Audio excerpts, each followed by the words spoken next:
오늘은 조상죄에 대한 오해에 대하여 몇 가지 좀 말씀을 나누기를 원합니다. 조상죄에 대한 오해가 있습니다. 뭐냐면 대부분 사람들이 조상죄라고 하는 것은 누군지도 모르는 우리 조상들이 지은 어떤 악한 죄, 뭐 우상숭배, 이것이 이제 조상죄라고만 생각을 합니다. 그래서 그 조상들이 지은 죄를 회개하는 데만 급급한 이제 이런 경우들을 보게 되는데요. 그런데 여러분, 이 조상죄라고 하는 것은 물론 누군지도 모르는 조상들이 지은 어떤 악한 죄도 분명 조상죄입니다. 그런데 그 죄보다도 부모인 내가 오늘날 내 삶 속에서 이 짓는 죄를요 회개하지 않고 이거 처리하지 않고 이것을 계속 쌓아두게 되면은 내가 살아있는 동안에도 나의 지은 이 해결하지 못한 죄가 자녀들에게 조상죄로 넘어가는 거예요. 그리고 이거 처리 못하고 죽으면 어때요? 그것이 따따블이 되어져서 자녀들에게 그대로 넘어가는 거예요. 이게 조상죄예요. 근데 우리는 오늘 매일같이 내 삶 속에 짓는 나의 죄에 대해서는 조상죄라고 하는 생각을 전혀 못합니다. 그리고 누군지도 모르는 뭐 몇 대 조의 그 조상들이 지은 그 죄만을 가지고 조상죄라고 생각하고 그런 죄를 끊어야 된다.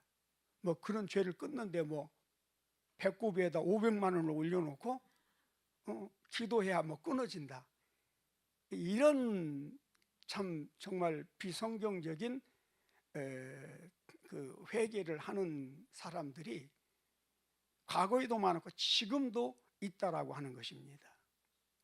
그래서 여러분 다시 말씀드립니다. 조상죄란 오늘 부모인 내가 죄를 짓고 회개하지 않고 이거 처리하지 않으면 이것이 조상죄가 된다는 거예요. 그래서 이 죄가 내 삶에도 나쁜 영향을 미치고 내 자손들에게 이게 넘어갈 때는 여러분 그냥 이자가 아니라 복리 이자가 붙어요. 이거 꼭 기억하시기 바랍니다. 그래서 우리는 반드시 죽기 전에 하면 안 되고 살아있는 동안에 매일매일 이 죄의 문제를 잘 정말 다루어야 됩니다. 죄를 짓지 말아야 되고 또 죄 안 지을 수 없잖아요. 죄를 지었다 할지라도 성경 말씀 그대로 해가 지기 전에 잠자리에 들기 전에 반드시 회개하고 이거를 해결을 하고 잠자리에 들어야 된다라고 하는 것입니다. 그래서 이런 우리들이 짓는 부모인 우리들이 짓는 이 조상죄를 제대로 우리가 처리하지 못함으로 이게 이제 계속 자녀들에게 넘어가고 또 그 자녀들 역시도 그 자녀들에게 또 부모가 되었을 때 자녀들에게 넘어가고 그래서 계속 자녀 3, 4대에 이르게 된다는 거예요. 실제로 모든 부모들은요 자녀들이 잘 되기를 바라요, 못 되기를 바라요. 자녀들에게 좋은 것을 남겨주기 원해요, 못된 것을 남겨주기 원해요. 그래요. 자녀들이 잘 되기 원하고 자녀들에게 좋은 것을 남겨주기 위해서 나름대로 얼마나 많이 노력을 합니까? 하지만 실상은 어때요? 대부분 자녀들에게 좋은 것을 남겨주지 못하는 부모들이 대부분이에요. 동의하십니까? 여러분, 저와 여러분 자녀들에게 좋은 것을 남겨주기 원하고 자녀들이 잘 되기를 원하잖아요. 근데 실제적으로 우리 자녀들이 그렇게 잘 되는 것 같지도 않고 또 나 역시도 자녀들에게 좋은 것을 물려주지도 못한 것 같고 그런 생각 들지 않습니까? 근데 이게 단순히 생각만 그렇게 드는 게 아니고 실제가 그렇다는 거예요. 왜 그럴까요? 그 이유가 이제 몇 가지가 있는데요. 하나는 부모인 우리 자신들이 하나님의 말씀대로 살지 않기 때문에 그렇습니다. 뭐가 죄입니까, 여러분? 예? 성경은 뭐가 죄라고 말씀하고 있죠? 하나님의 말씀대로 살지 않는 것이 죄라고 말하고 있잖아요. 그리고 이 죄는 어떤 것은 하나님 말씀대로 살지 않아도 되고 어떤 것은 하나님 말씀대로 살아야 된다, 그렇게 말씀하고 있나요? 아니에요. 하나님께서 말씀을 성경에 기록해서 우리에게 주시고 이 말씀대로 살아야 된다라고 하셨잖아요. 근데 우리는 이 말씀들을요, 내가 선택해서 선택적으로 지킨다는 거예요. 어떤 것은 지키고 어떤 것은 안 지키고. 그런데 이 안 지키는 거에 대해서 이게 죄다 라고 그렇게 생각하는 사람들이 많지가 않다는 거예요. 그래서 말씀대로 살지 못함에도 불구하고 회개를 안 하는 거예요. 그러나 내가 지은 죄는 이게 죄라는 것을 인식을 했든 인식을 못했든 이 죄가 어떤 죄든지 간에 이 죄는요, 우리가 회개하지 않고 말씀대로 살지 않는 이 죄를 우리가 회개하고 처리하지 않고 그냥 가면은 이거 없어지지 않는다는 거예요. 우리는 죄를 짓고 시간이 지나면 어때요? 잊어버리잖아요. 근데 죄도 우리를 잊어버렸으면 좋겠는데, 죄는 나는 그날 밤 당신이 행한 것을 알고 있다. 죄는요, 절대 우리가 행한 것을 잊어버리지 않습니다. 그리고요, 시퍼렇게 살아서 불꽃 같은 눈동자로 우리를 지켜볼 뿐만 아니라 우리를 하나님께 정죄한다는 거예요. 어떤 분들은 그래요. 예수 믿는 우리는 절대 정죄함을 당하지 않는다. 물론 로마서 8장 1절 2절에 그리스도 예수 안에 있는 자들은 생명의 성령의 법으로 말미암아 죄와 사망으로부터 정죄함을 당하지 않는다 말씀하고 있어요. 근데 여러분, 그 말씀은 그리스도 예수 안에서 하나님의 말씀대로 죄사함을 받고 하나님의 말씀대로 삶으로 인하여 죄를 짓지 않는 자, 즉 죄를 짓지 않는다는 것은 죄를 하나도 짓지 않는다는 것이 아니라 죄를 짓고 해가 지기 전에, 잠자리에 들기 전에 바로바로 회개하고 처리하는 자, 이들에게는 정죄함이 없는 것이 맞아요. 그러나 죄를 짓고 회개하지 않고 처리하지 않으면 반드시 그 죄가 우리를 정죄한다는 것이 하나님의 법이라는 거예요. 요한복음 8장 11절에 예수님께서 간음한 여인을 용서하시고 뭐라고 말씀하시죠? 여인아, 너를 정죄하는 자가 있느냐? 없습니다. 나를 너도 정죄하지 않는다. 그러나 돌아가서 다시는 뭐 하지 말아라. 똑같은 죄를 범하지 말아라. 만약에 똑같은 죄를 범한다면 어떻게 된다는 거예요? 정죄를 또 받게 된다는 거예요. 그래서 성경은 우리에게 죄를 짓지 말라고 말씀하시는 거예요. 그런데 그 말씀을 어기고 불순종할 때 그거는 죄가 되고, 그런 죄를 범할 때 우리는 정죄함을 받게 된다는 사실을 알아야 됩니다.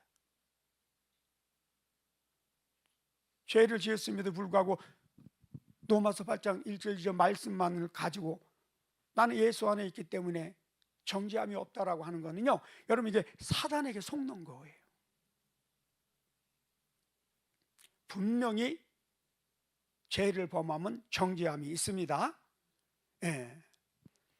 우리가 부모로서 죄를 범하고 이 죄의 문제를 해결하지 않음으로 말미암아 우리의 죄가 조상죄가 돼서 자녀들에게 넘어가는 거예요. 예. 그 다음에 두 번째, 자녀들을 하나님의 말씀대로 살도록 어렸을 때부터 마땅히 가르칠 것을 가르치며 믿음으로 양육했어야 되는데 우리가 그걸 못했다는 거예요. 그 기회를 다 놓쳐버렸습니다. 그래서 자녀들을 하나님의 사람으로 하나님의 말씀대로 살도록 양육한 것이 아니라 그냥 방치해놓고 망가뜨려 버렸어요. 이게 오늘날 저와 여러분 이 부모 세대들의 문제예요. 이게 과거로부터 현재까지 앞으로도 그럴 거예요. 모든 부모 세대들의 이게 가장 심각한 문제예요.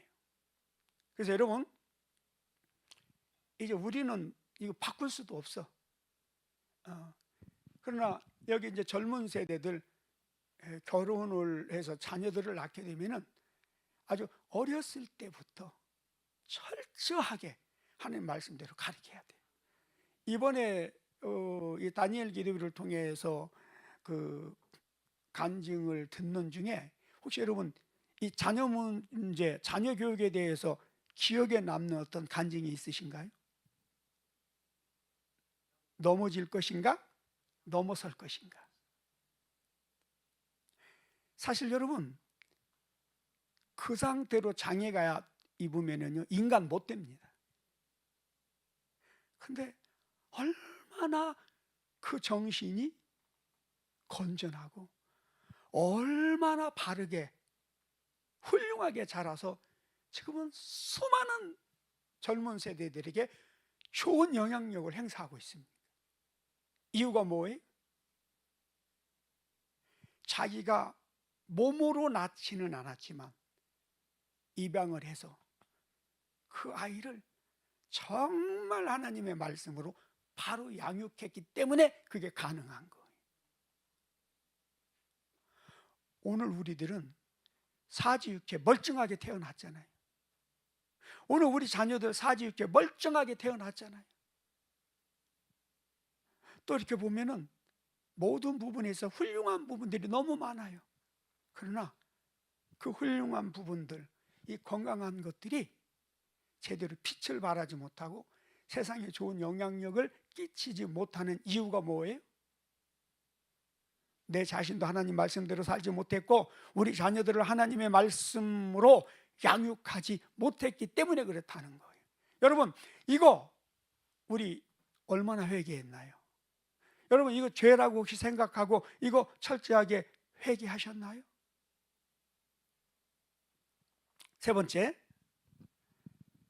부모인 우리들이 끊임없이 죄를 범하면서도 회개하지 않고 이 죄의 문제를 처리하지 않고 계속 쌓아두기 때문에 이 문제가 된다는 거예요. 그리고 여기서 또 하나, 자, 매일같이 죄를 짓고 회개함으로 죄를 처리했다고 합시다. 그러면 다 되나요? 그러면 자녀들에게 좋은 영향력을 끼칠 수 있고 자녀들에게 좋은 것을 물려줄 수 있을까요? 내가 매일같이 죄를 범하고 매일같이 회개합니다. 그렇다면은 그것이 내 삶에 하나님의 은혜와 축복을 가져다 줄 수 있을까요? 어떻게 생각하세요? 여러분 보세요. 매일같이 죄를 범하고 매일같이 회개하는 사람이 있어요. 물론 매일같이 죄를 범하지만 매일같이 다윗처럼 그렇게 막 눈물을 흘리면서 애통하면서 회개하는 사람도 없지만 설령 그렇다 할지라도 매일같이 죄를 짓고 매일같이 회개하는 사람과 매일같이 승리의 삶을 통해서 하나님의 말씀대로 살면서 하나님께 감사하고 찬양하며 감사의 기도를 하나님께 올려드리는 자들의 삶이 내 삶이나 자녀들에게 미치는 어떤 영향력이 같을까요? 다를까요? 왜 대답이 없으신가요? 이해 못하셨나요? 그럼 다시 말씀드릴게요. 매일같이 죄를 짓고 회개의 기도를 올려드리는 자의 삶과 매일같이 말씀대로 살며 승리의 삶을 살면서 하나님께 감사 찬양과 영광을 올려드리는 그런 기도를 드리는 자들의 삶이 자신이나 자녀들에게 끼치는 어떤 영향력이 같을까요? 다를까요? 전혀 다릅니다. 전혀 다릅니다. 여러분, 죄를 짓고 회개하는, 매일같이 죄를 짓고 회개하는 삶은 그냥 항상 뭐예요? 현상 유지밖에 안 되는 거예요. 거기에 더 이상 어떤 진보의 그런 역사가 없어요. 거기에 어떤 승리의 그 축복의 역사가 거기 없어요.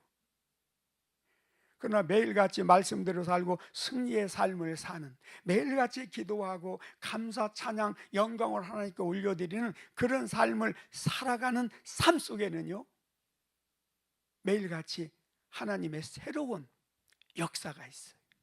축복의 역사가 있단 말이에요. 예. 그래서 여러분, 매일같이 죄를 짓고 회개하라고 했는데 그건 죄를 짓지 말자는 거예요.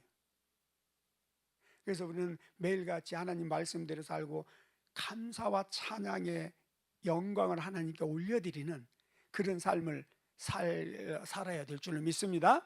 네. 그 다음에 네 번째, 자녀들에게 우리가 잘못된 삶의 습관을 남겨주는 것, 이것이 이제 우리의 삶에 심각한 문제가 되어지는 거예요. 예를 들면은 모든 부모들은 자녀들이 정신적으로나 육체적으로 건강하기를 원합니다. 그렇죠?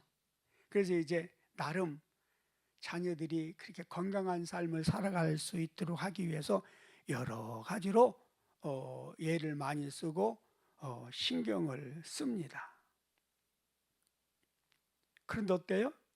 사실은 우리 자녀들이 정신적으로나 육체적으로 그렇게 건강하지가 못해요. 그래, 왜 안 그래요? 반응을 좀 하셔야지. 여러분 보실 때 여러분의 자녀들이 정신적으로나 육체적으로 건강한 것 같아요? 건강하지 못한 것 같아요? 대부분 건강하지 못해요. 왜 그렇죠? 여러분들이 건강하지 않기를 바라서 그러나요? 아니면 뭔가 노력이 부족해서인가요? 아니에요. 건강하기를 원하고 건강하도록 나름대로 열심히 노력을 했어요. 그런데 건강하지 못해요. 이유가 뭘까요? 여러분, 우리 자녀들은요, 이 자녀들의 정신적으로나 육체의 건강은 보고 듣는 거에 의해서 이 정신적인 건강이 이루어지잖아요. 그렇죠? 그리고 또 육체의 건강은요, 먹고 마시는 것, 식습관에 의하여 이 건강이 좋아질 수도 있고 나빠질 수도 있습니다. 그렇죠? 물론 우리 건강도 마찬가지예요. 그런데 우리 자녀들이 정신적으로나 이 육체적으로 건강하지 못한 이유가 뭐냐면은 우리가 노력하지 않아서가 아니에요. 우리가 바라고 원하지 않아서가 아니에요. 바라고 원하고 나름대로 노력을 했지만 그 자녀들에게 마땅히 어려서부터 봐야 될 것을 보게 하고 들어야 될 것을 듣게 하고 보지 말아야 될 것, 듣지 말아야 될 것을 차단시키는 이걸 못했기 때문에 그래요. 사람은요, 이 죄의 본능이라는 게 있잖아요. 그래서 좋은 것은 거부하지만 나쁜 것은 끌어당겨요. 또 사단이요, 유익하고 좋은 것은 자꾸 가리고 차단시키지만 나쁜 것들은 자꾸 눈앞에 드러내게 하고 생각나게 하고 보게 만들어요. 그래서 이 어린 자녀들은요, 이 죄와 이 나쁜 환경에 그냥 100% 노출되어 있는 거예요. 이것을 차단시켜 주고, 그래서 그 자녀들이 건강하게 자라도록 도와야 되는 게 누구 역할이에요? 예, 부모의 역할이란 말이에요. 특히 이 몸의 건강은 여러분 100% 우리 먹고 마시는 것에 의하여 좌우가 됩니다. 그렇죠? 하나님께서 먹고 마시는 것을 통해서 우리의 몸이 건강하게 살아갈 수 있도록 그렇게 만드셨어요. 그래서 우리가 나쁜 것만 먹지 않고 마시지 않아도 여러분 우리 병원에 갈 일이 없어요. 그러니까 평생 건강하게 살아갈 수 있는 거예요. 그런데 어렸을 때부터 우리 부모들이 자녀를 위한답시고 보여주고 들려주고 먹이고 마시게 하는 것들이 실상은 어때요? 건강을, 정신적인 건강이나 육체적인 건강을 해치는 것들이었다는 거예요. 여러분, 자녀들의 건강뿐만 아니라 가족의 건강이 어디로부터 출발한다고 생각하세요? 부엌에서 음식을 준비하는 어머니의 손끝으로부터 시작이 되는 거예요. 공감이 안 되시나요? 어머니가 부엌에서 무엇을 만드느냐에 따라서, 특히 어머니가 어떤 음식을 좋아하느냐에 따라서 결국은 자녀들의 식습관이 여기서부터 길러지게 되고요. 그리고 가족의 건강이, 자녀들의 건강이 그 어머니의 손끝으로부터, 그 부엌으로부터 나온다라고 하는 거예요. 공감이 전혀 안 되시는 모양입니다. 물론 우리 어머님들 참 한평생 결혼해서 가족들의 건강을 위해서 열심히 수고하고 음식을 만들어서 먹여주고 그래서 살게 하신 거 감사해요. 또 우리 주방에서도 거의 10여 년 동안 우리 김한나 권사님, 이경수 권사님 정말 불평하지 않고 열심히 맛있게 음식 만들어서 그동안 우리 매주일마다 먹게 해줬잖아요. 예, 감사해요. 자, 열심히 한 거 인정해요. 그러나 여러분, 우리가 뭔가 열심히 한다고 되는 게 아니라 바로 해야 돼요. 열심히 뭐를 만들어서 막 먹이고 마시게 한다고 해서 그게 건강한 것이 아니라 제대로 건강한 것을 건강하게 하는 그런 것들을 준비해서 먹고 마시게 하는 게 더 중요하다는 거예요. 예. 여러분, 우리 몸에 어떤 그런 내과적인 병이 있다라고 한다면요, 그거는 100% 이 먹는 것과 관련이 있어요. 그러니까 먹지 말아야 될 것들을 먹고 마셨기 때문에 병이 생긴 거예요. 근데 이 책임이 누구에게 있다고요? 자기에게 있는 게 아니라 부모에, 특별히 어머니에게 있다니까요.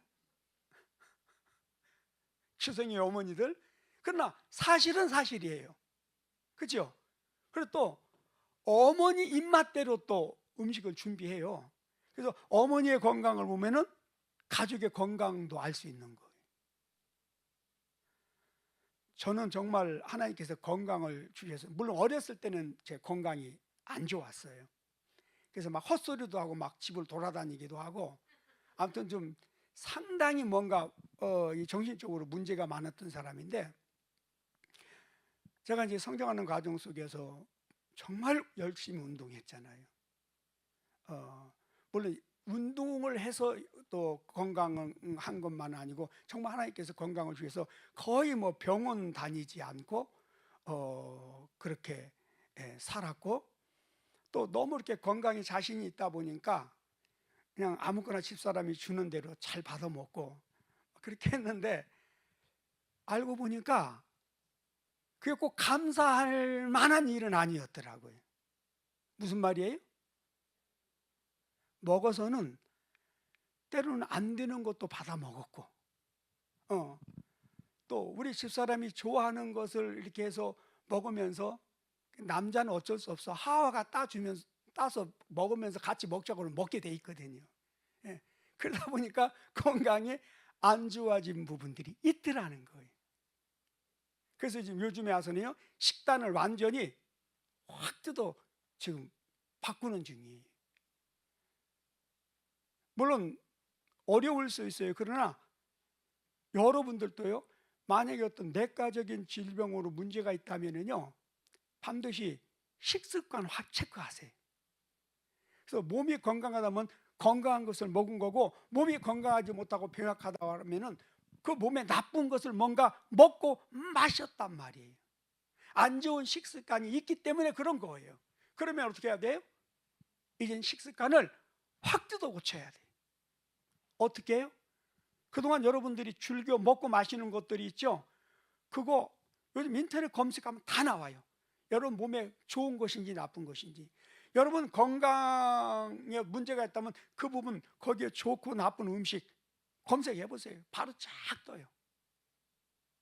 그래서 그동안 그 식습관들을 완전히 뜯어 고치세요. 그리고 강원조 장로님도 어제 그러셨어요.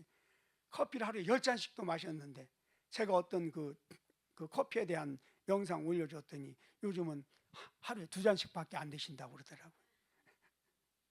이제 커피뿐만 아니라 이제는 식단 자체를요 바꿔야 돼요. 제가 보니까 막 면역력이 높고 건강했을 때는 어떤 걸 먹어도 소화를 해요. 근데 이제 나이를 먹고 면역력이 떨어지고 하다 보니까, 근육량이 줄어들다 보니까 이제는 좋은 것을 먹어도 때로는 소화를 못 시키므로 그것이 몸에 해로운 경우가 있더라는 거예요. 그래서 나이를 먹을수록 이제 우리는 건강 관리해야 돼요. 왜요? 우리의 몸은 하나님의 성전이잖아요. 그리고 몸이 건강해야 열심히 봉사하잖아요. 많은 분들이 봉사하고 싶어도 건강이 안 좋아서 봉사를 못하는 분들이 얼마나 많은지 몰라요. 그리고 또 어떤 분들은요, 하나님 앞에 마땅히 드려야 되는 헌금을 하나님께 드리지 못하고 허구한 날 병원에 가서 수입의 거의 80% 90%를 병원에다 헌금하는 사람들이 얼마나 많은지 몰라요. 그래서 우리는 건강해야 돼요. 건강은 관리해야 됩니다. 운동도 해야 되고, 먹는 것도 절제할 거 절제해야 되고. 그래서 건강 관리 못하고 절제하지 못해서 입이 땡기는 대로 막 먹어서 몸을 해치는 것은 죄가 됩니까 안 됩니까? 이 양반들이요. 다시 묻습니다. 죄가 됩니까 안 됩니까? 죄가 되죠? 이제 이거 회개해야 돼. 어떻게 해야 돼? 어떻게 해야 돼요? 나쁜 것은 먹지 말자. 나쁜 것은 일단 멀리 하자. 그래서 여러분들 정말 예수님 앞에 갈 때까지 건강하게 살다 가시기를 축복합니다. 예. 그게 여러분에게도 좋지 않습니까? 예. 정말 건강하게 사시기를 바랍니다. 자, 그다음에 다시 이제 약간 좀 건강 쪽으로 좀 가서 조금 맥이 끊어진 느낌이 드는데 다시 돌아갑니다. 어떤 죄든지 간에 죄를 범하게 되면은요, 회개했다 할지라도 축복은 거기에서 멈춥니다. 이해되시지요? 예. 일단 죄를 범하고 회개했다 할지라도 축복은 거기에서 멈춥니다. 그리고 회개하지 않고 넘어갈 경우에는요, 이 죄가 우리를 참소합니다. 즉 참소라고 하는 것은, 정죄라고 하는 것은 우리를 고발한다는 거예요. 누구에게 고발하죠? 재판장 되시는 하나님께 우리의 그 죄를 가지고 고발을 합니다. 특히 우리가 죄를 범하면 그 죄를 가지고 재판장 되신 하나님께 고발하는 자가 있는데 누구라고 그래요? 성경은 사단이라고 말합니다. 그래서 사단은 고발자, 참소자, 예, 그런 뜻을 가지고 있죠. 자, 이 부분은 성경 두 구절만 한번 찾아보십시다. 먼저 창세기 4장 10절을 먼저 봅시다. 창세기 4장 10절 11절까지 읽습니다. 이르시되 내가 무엇을 하였느냐? 내 아우의 핏소리가 땅에서부터 내게 호소하느니라.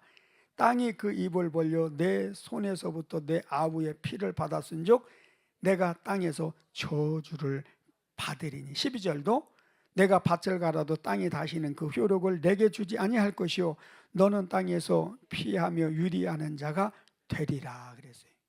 여러분, 가인이 아무도 모르게 들로 데리고 나가서 은밀하게 돌로 쳐서 죽였잖아요. 그리고 그 피가 땅에 쏟아졌어요. 그런데 지금 하나님 뭐라고 말씀하시죠? 하나님이 그 사실을 어떻게 하셨어요? 땅에 쏟아진 그 의인 아벨의 피가 어떻게 했다고요? 하나님께 호소했다는 거예요. 이 호소했다는 게 뭐예요? 재판장 되신 하나님께 고소했다, 고발했다는 거예요. 하나님, 내 억울함을 풀어주소서, 내 억울한 죽음을 풀어주소서 호소했다는 거예요. 우리의 죄는요, 알게 지었든 모르게 지었든, 알고 짓든 모르고 짓든 죄를 짓는 순간 그거 회개하지 않으면 그건 살아있어요. 시퍼렇게 살아있다니까요. 그래서 그게 하나님께 우리의 죄에 대해서 직고합니다. 그래서 잠자리에 들기 전에 죄를 지으면 바로바로 회개하라는 거예요. 하나님께 직고하지 못하도록. 자, 한 절 더 봅니다. 요한계시록 2장 10절, 요한계시록 12장 10절 시작. 내가 또 들으니 하늘에 큰 음성이 있어 이르되 이제 우리 하나님의 구원과 능력과 나라와 또 그의 그리스도 권세가 나타났으니 우리 형제들을 참소하던 자 곧 우리 하나님 앞에서 밤낮 참소하던 자가 쫓겨났고 그랬습니다. 자, 사단은 하나님 앞에서 어떻게 참소한다고요? 우리를 밤낮 참소한대요. 그게 정죄한다는 거예요. 그러면은 이 사단이, 우리를 하나님 앞에서 밤낮 참소하던 이 사단이 언제 하나님의 나라로부터 쫓겨납니까? 예수님이 재림하기 직전에 분명히 예수님이 공중으로 재림하실 때 그 재림하시기 전에 그 공중에서 공중 권세 잡고 우리를 참소하던 사단이 이 땅으로 쫓겨나는 그 순간까지 계속한다는 거예요. 우리가 죄를 범하고 회개하지 않으면 반드시 사단이 어떻게 참소한다고요? 밤낮 참소한대요. 누가복음 18장에 억울한 일을 당한 가난한 과부가 불의한 재판장에게 나가서 어떻게 해요? 밤낮 호소를 합니다. 그랬더니 이 불의한 재판장이 내가 괴로워서 이거 해결 안 해주면 안 되겠다 해결해 주잖아요. 이때 예수님 뭐라고 말씀하시죠? 하물며 사랑하는 자들이 밤낮 호소하는 이 청원하는 기도에 대해 응답하지 않겠느냐 이렇게 말씀하셨잖아요. 여러분, 죄를 범하고 회개하지 않으면 이 죄는 밤낮 우리를 참소합니다. 우리를 하나님께 고발합니다. 그러면은요, 이거 하나님 법정에서 100% 유죄 판결을 받습니다. 근데 이게 뭐와 같냐면은, 자, 우리가 어떤 죄를 범했어요? 그런데 누군가가 나의 이 죄에 대해서 법원에 고발을 합니다. 그러면 거기에 대해서 어떻게 해야 돼요? 적극적으로 우리는 대응을 해야 돼요. 그래서 정말 죄가 있다면은 사과하고 용서를 구하고 배상을 하고, 그리고 재판장에게 정말 잘못했습니다, 내가 다시는 이런 죄를 범하지 않고 바로 살아가겠습니다. 그리고 내가 이 죄에 대해서 배상도 했습니다. 다시 한번 저에게 기회를 주십시오. 읍소해야 돼요. 그렇죠? 그래야만이 이게 무죄를 받을 수도 있고, 무죄는 아니라 집행유예를 받아서 구속이 안 되는 거예요. 그러나 설령 내가 죄가 없다 할지라도 누군가가 나에 대해서 법원에 고발을 했는데 내가 이걸 대응을 하지 않고 내버려 두어버리면 어떻게 돼요? 100% 유죄가 나옵니다. 그럼 유죄가 나오면은요, 그때부터 내 모든 재물은 묶이게 되고요, 내 몸까지도, 신체까지도 구속을 당하게 됩니다. 여러분, 이게요, 이 세상 법정이 하나님 법정과 다를 게 없어요. 그래서 우리는 적극적으로 회개해야 되고, 또 더 중요한 건 뭐예요? 죄를 짓지 말아야 된다라고 하는 거예요. 만약 우리의 삶 속에 뭔가 묶이고 뭔가 힘들고 어려운 일들이 반복된다면요, 여러분 분명히 여기에 사단의 정죄가 있는 거예요. 사단이 하나님 앞에 우리의 어떠한 부분을 고소한 결과 유죄 판결을 받았다고 생각하시면 됩니다. 그리고 이 배후에는요, 원인에는 뭐가 있어요? 내 죄가 있는 거예요. 그래서 우리는 무조건 어떤 문제가 생기고 막 묶이고 힘든다 그러면 무조건 어떻게 해야 돼요? 하나님 앞에 나와서 무릎 꿇고 회개 먼저 해야 돼요. 하나님 용서해 주세요. 예. 그리고 어떤 죄가 있는지 우리 자신을 계속 성찰하면서 죄를 회개해야 돼요. 그런 은혜가 있게 되시기를 바랍니다.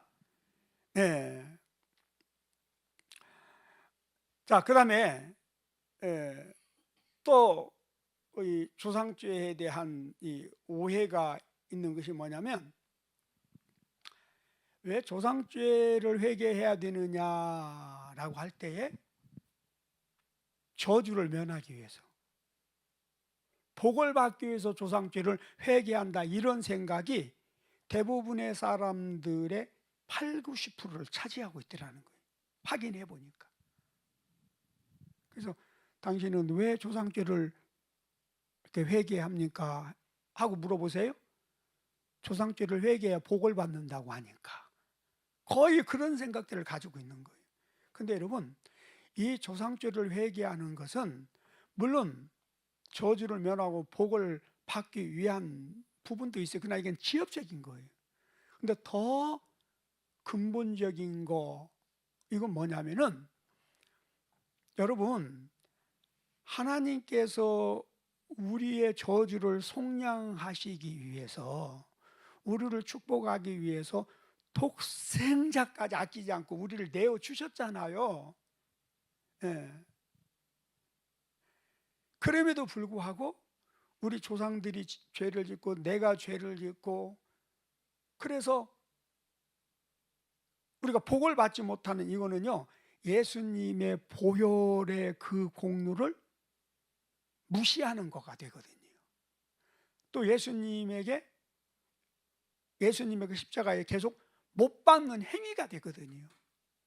제가 어제도 어떤 간증을 잠깐 들었는데, 예수님이 온 몸에 피를 흘리면서 자기 앞에 계시더래요. 그래서 아니 왜 지금까지도 그렇게 온몸에 피를 흘리면서 그러고 계십니까? 라고 할 때 여전히 수많은 사람들이 그 죄를 범함으로 예수님의 손과 발에 못을 받고 채찍질을 함으로 내가 계속 피를 흘리고 있다 그러더라는 거예요. 그래서 그 사람이 통곡하며 회개했다는 그 이야기를 들었어요.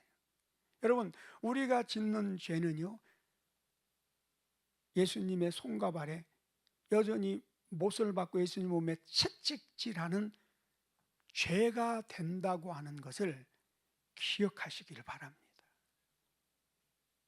그래서 성경은 가장 많이 다루고 있는 부분이 뭐예요? 죄의 문제잖아요. 예수님이 죄의 문제를 위해서 이 땅에 오셨잖아요. 그리고 오늘 우리의 삶이 이렇게 불행하고 고통스러운 거 이 죄의 문제잖아요.